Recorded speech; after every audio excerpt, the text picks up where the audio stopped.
Hi, everyone. Thank you to all of our friends and fans for joining us here today with ACEI.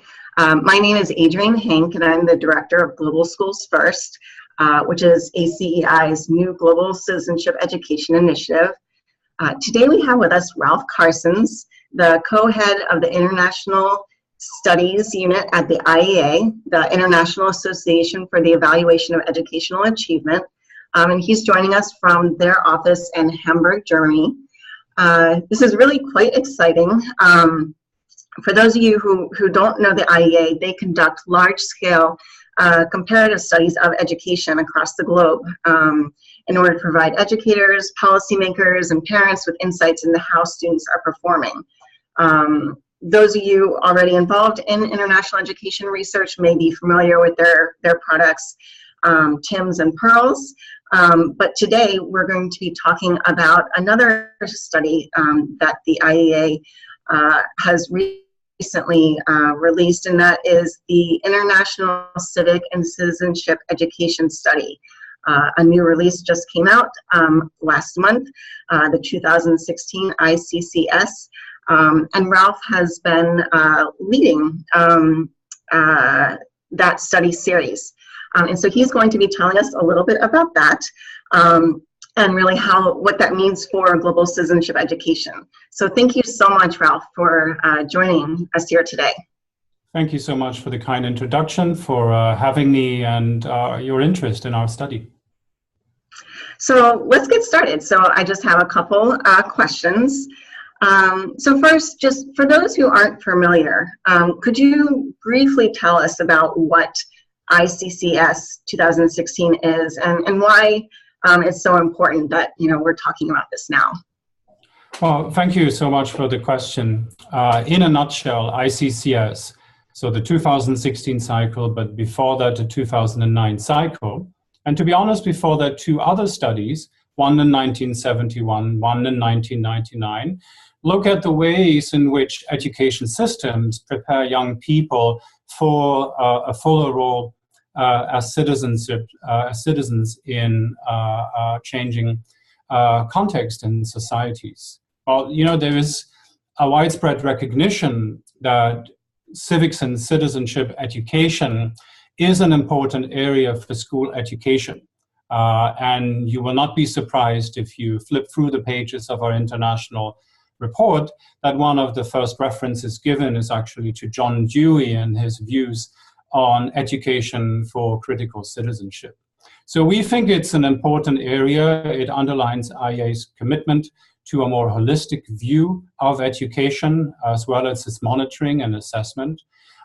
Besides foundational skills, earlier today, the IEA released results from a reading literacy study, PEARLS 2016, in cooperation with UNESCO.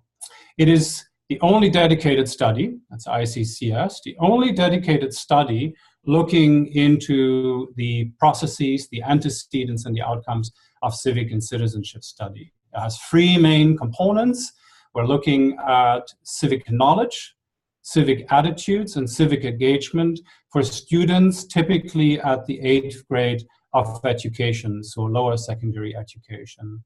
And our reports, which came out, as you mentioned, on the 7th of November, are based on the data collected from approximately 94,000 students, 37,000 teachers of all subject areas, and from about 3,800 schools in 24 countries. Of these, 16 are in Europe, 5 in Latin America, and 3 in Asia. Wonderful. Thank you for that overview. So then I'm really excited to have you share a little more about what ICCS 2016 has shown us. I know that you're in the early stages of looking at the findings, but maybe you could share with us some of the maybe top 3 findings that you think are most exciting. Thank you. Yeah, exactly. And of course, these findings differ a little bit of what you're interested in.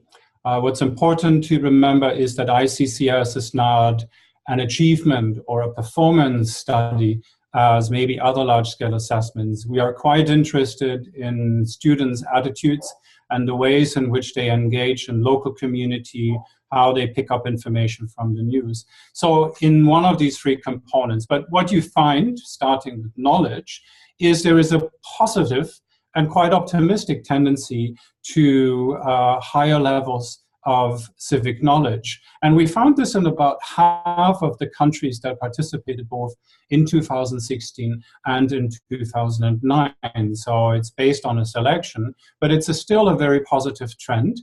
There has not been a single case in the countries in both studies where we see a decline in their civic knowledge. To give you just one of the ideas is that the percentage of students achieving at the highest and the second to highest level of performance, as we like to call them, A and B, has increased from 61 to 69%. But then, of course, there is all of the work we have done to contextualize this and collect information on attitudes. One of the other big findings we find that there is a trend towards even more tolerant views among students, for example, regarding gender equality in many countries, but not in all countries. And you will find more details in the reports where this is almost at parity and where it's not so much. Or equal opportunities for ethnic and racial groups in society. So respect, a tolerance for diversity. And we found, for example, also the level of civic knowledge, and this is where the connections come in, to be positively associated with students' endorsement of equal opportunities. And since you asked for 3, which is a nice number, we identified several positive predictors of higher levels of student civic knowledge and engagement also. And these include, not surprisingly, socioeconomic background, and that is true for 21 out of 24 countries. Open classroom climate, and I would like to refer to this a little bit later in our brief interview today, for discussion of political and social issues, and that was evident in 20 of the countries. Gender. Generally, there's a tendency for female students to have higher levels of performance than their male counterparts, and also parental interest towards civic issues. So socioeconomic background, open classroom climate, gender, and parental interest towards civic issues, all predictors of civic knowledge and engagement. So it sounds like some of the main trends, an overall increase in civic knowledge. This has continued since the last study was released in 2009. So maybe you could say this was expected that it would continue in this direction. I'm wondering were there any findings that were more unexpected or that, reversed from the direction that they were previously heading in? Well, yes, and that's where everyone is again a bit depending on interest. And ICCS is a study that has been looked at by educationalists, it has been looked at by political scientists, by people that are somehow in public opinion research. What we find, and what we didn't hope to find, but it's still there, is that we continue to have extremely large gaps between groups within the population. In fact, we find more variation within participating countries, for the most part, than between these participating countries. But to me personally, one of the more surprising results is on views of students towards responsible citizenship. So duties and responsibilities of citizens as a whole. And in this particular instance, we included topics of environmental sustainability in ICCS 2016. Another strong point was social interactions in school and social media. We get to this in a second. But for the environmental issues, we have a little bit less, 49% of the students across 24 countries saying that this is an important component and an important responsibility to be a responsible citizenship. And now I'm still pondering about this. I personally probably expected this ratio to be higher. So that is something to be thought about. Think about the group of participating countries. mainly high GDP countries. We can see Scandinavian Nordic countries at the top of the table. And I'll leave it and put a bit of interest for your viewers to take a look at the report. But I expected actually a higher proportion of students to say this is an important issue. Now, it's not a scandal, but the environment is clearly a big issue right now. Just recently, there has been a letter by about 15,000 scientists arguing that climate change is real and that action needs to be taken quite urgently. So this is something that interests us, and it's a starting point for developing the 2022 study, where we will take a deeper look into issues of sustainability and also of global citizenship. Yeah, I think I'm get there. Let's talk a little more. You mentioned a measure of social media use within ICCS 2016. What was that all about? Well, I mean, remember what I said in the beginning. The study looks at students' civic knowledge, in some capacity also competencies and skills. It looks at their attitudes and views and values, but also their engagement. And if you look at social media, that's actually cuts across all of those. They request and receive and use social media to collect and inform themselves. They form attitudes most probably, and they also use it for engagement. And our measurements of civic and citizenship education traditionally were moving targets. They are driven by the context of the time. The original idea to include social media into the study was actually on the basis of maybe the Arab Spring, where people in the population used social media to connect with one another and to arrange for maybe a demonstration or to share information on these sorts of issues. That was the original backdrop. But we also, and there's data in ICCS 2016, we also are concerned about increasing levels of bullying, both personally but also on the internet, so-called cyberbullying.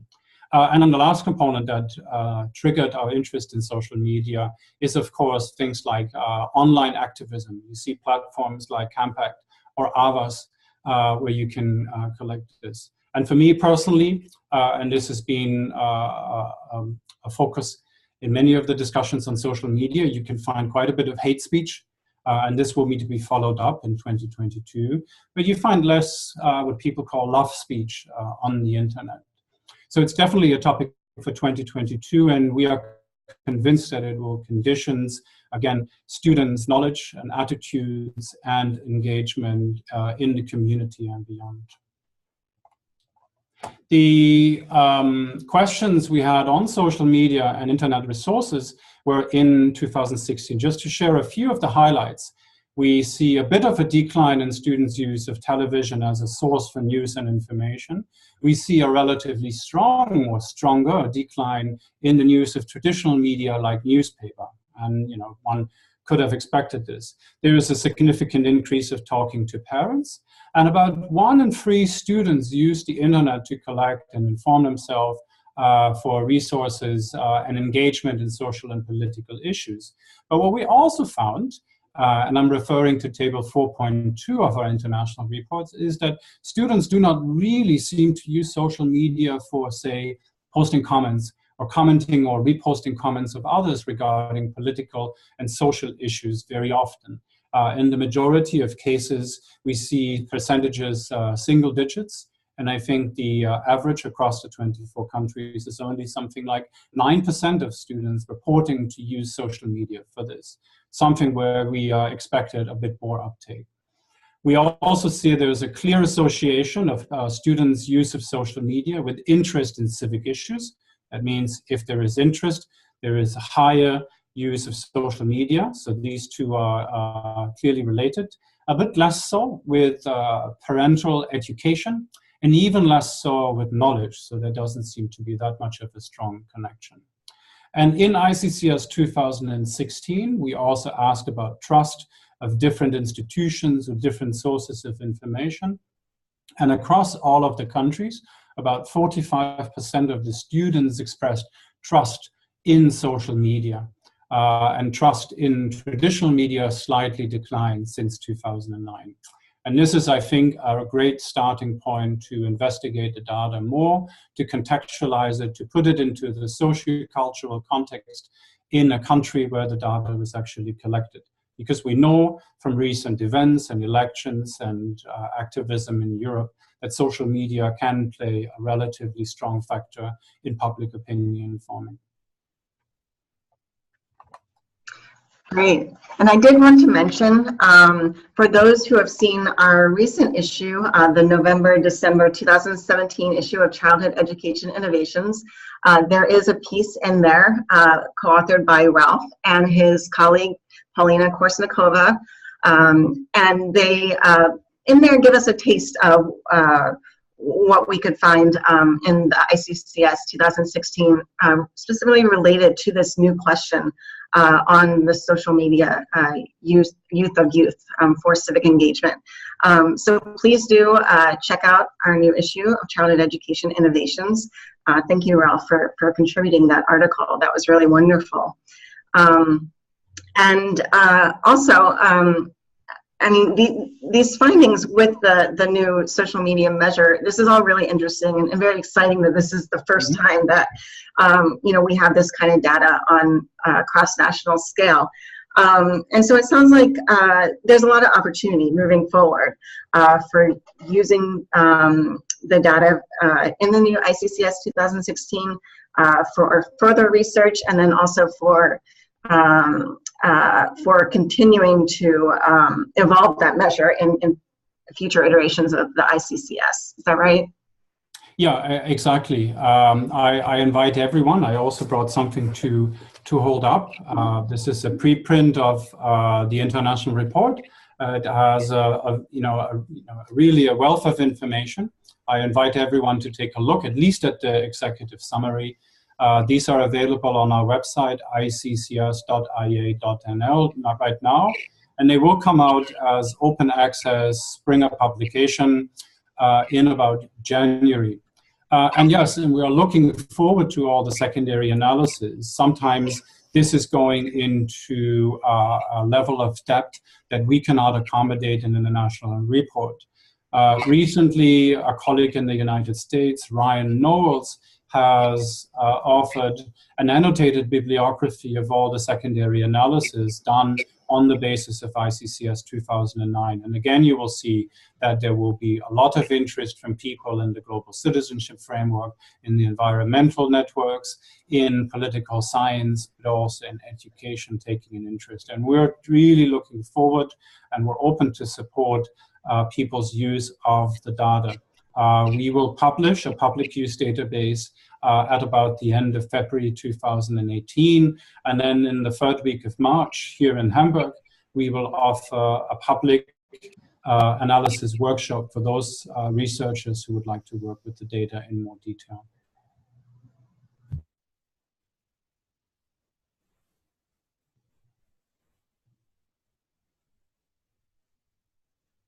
I think, Adrienne, you are muted.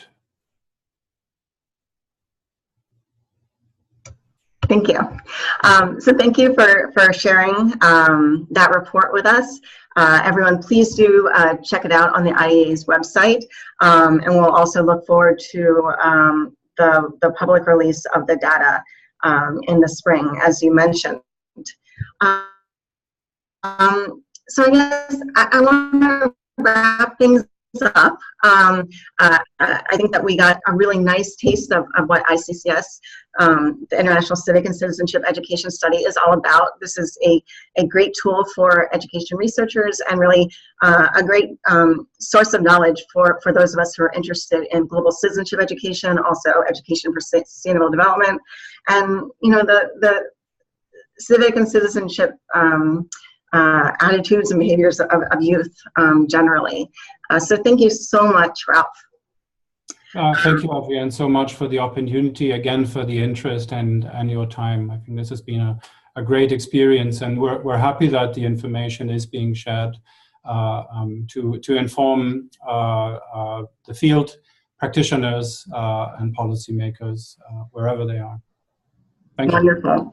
And just lastly, I just want to add, again, I mentioned at the beginning, ACEI, we have our new Global Citizenship Education Program that's for primary schools around the world. It's called Global Schools First. Please do head to the ACEI website and check that out. We are currently looking for schools who would be interested in trying out this program. So thank you again, Ralph. It's been wonderful having you today, and thank you. You're welcome. Much appreciated.